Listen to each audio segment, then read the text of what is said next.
السلام علیکم جی، میں ہوں رشید بلوچ، درون ٹی وی کے پلیٹ فارم سے آپ کے سامنے مخاطب ہوں۔ آج وہی معاملہ ہے جو کہ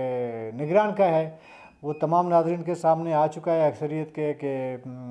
3 مشیروں اور 5 وزیروں نے حلف اٹھا لیا اور 3 مشیروں کا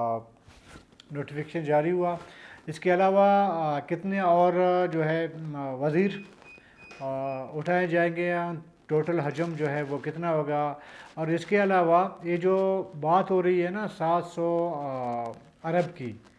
جو کہا جا رہا ہے، جو میڈیا رپورٹس ہیں جس کی کرپشن کی گئی ہے مبینہ طور پر، اس کے بارے میں اب کیا اطلاعات ہیں کہ اب ان کا کیا کرنا ہے، اس پہ فیصلہ کیا ہونے جا رہا ہے، یہ بڑی خبر ہے۔ اس حوالے سے ہم آپ کے ساتھ آپ کو شیئر کریں گے، لیکن آگے بڑھنے سے قبل آپ نے ہمیں سبسکرائب کرنا ہے، ساتھ میں اپنا فیڈ بیک بھی دینا ہے۔ اچھا جی، اب سے کچھ دیر پہلے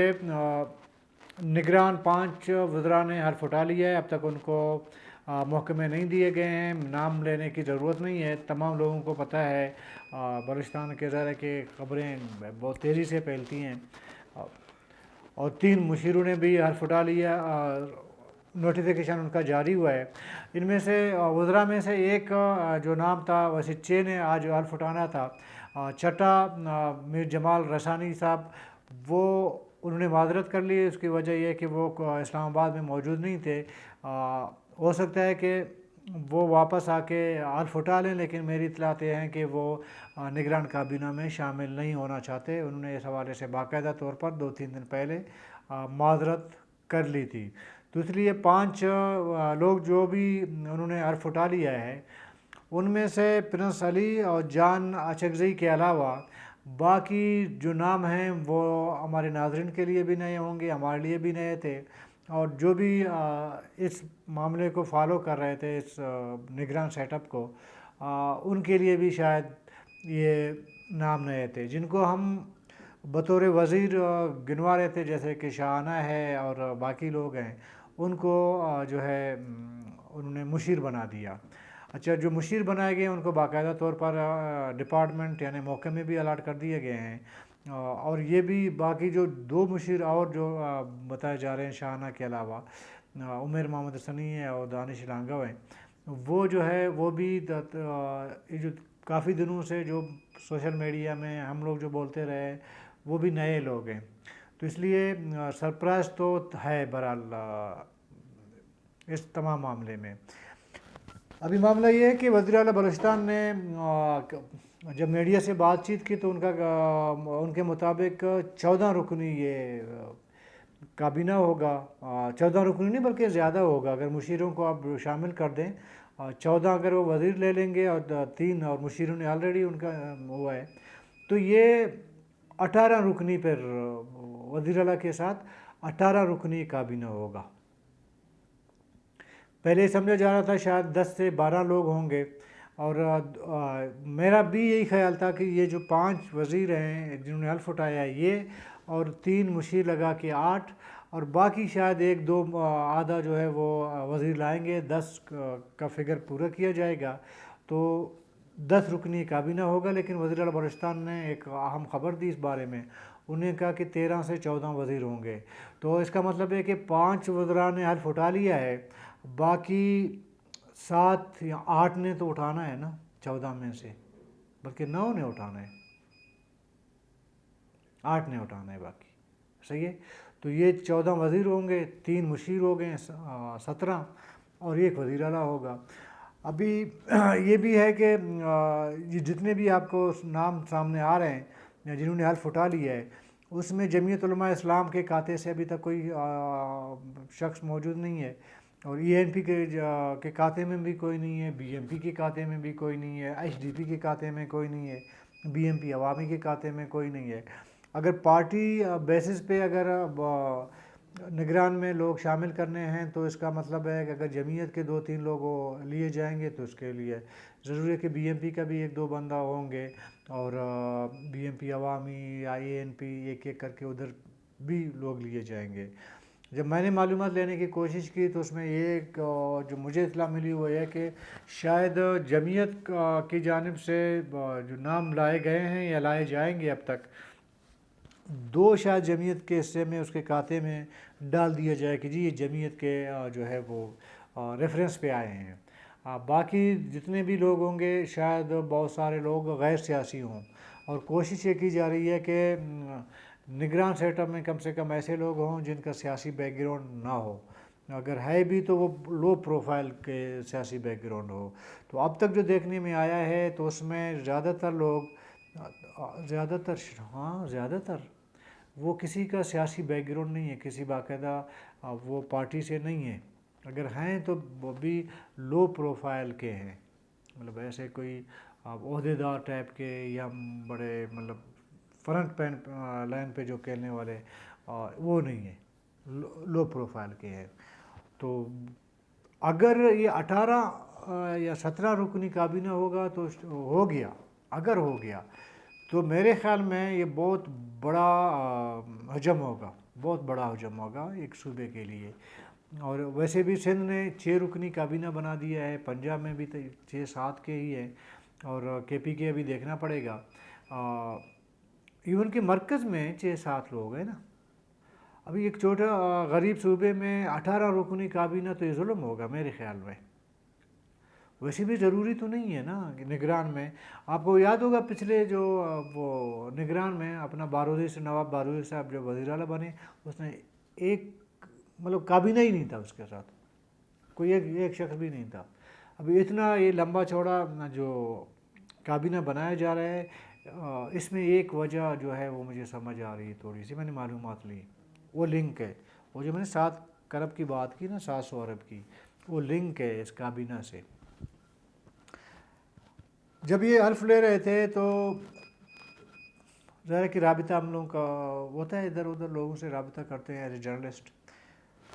تو ایک بڑے معتبر شخص نے جب میرا اس سے رابطہ ہوا تو انہوں نے کہا کہ یار یہ جو ایک میڈیا میں خبریں چل رہی ہیں نا کہ بلوچستان میں گزشتہ 5 سالوں میں 700 ارب 750 ارب کا جو ہے یہ جو